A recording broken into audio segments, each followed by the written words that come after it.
Terkait penemuan sejumlah barang atau benda-benda antik oleh warga Kecamatan Cengal, Kabupaten Ogan Komering Ilir, di lokasi bekas kebakaran lahan akan melakukan tindakan langsung ke lokasi.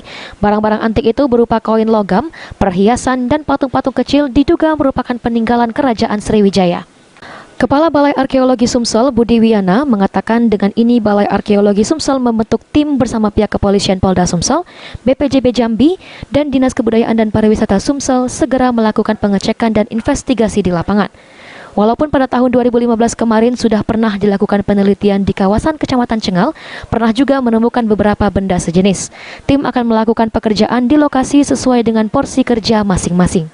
Kebetulan kami dari Balai Arkeologi Sumsel, kemudian BPJB Jambi, dari Polda, dan dari Dinas Budpar hari ini akan ke lokasi untuk melihat kondisi yang sebenarnya di lapangan, dan nanti tim-tim kan masing-masing bekerja sesuai dengan tupoksinya masing-masing.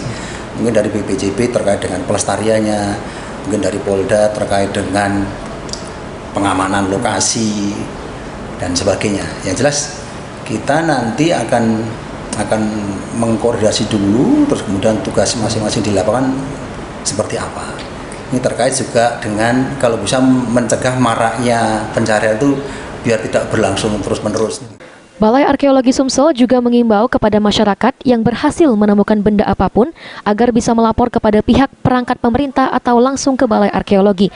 Karena ini merupakan warisan budaya dan peninggalan sejarah yang harus dijaga agar kebudayaan dari warisan sejarah Sumsel tetap menjadi bagian dari Sumsel dan Indonesia.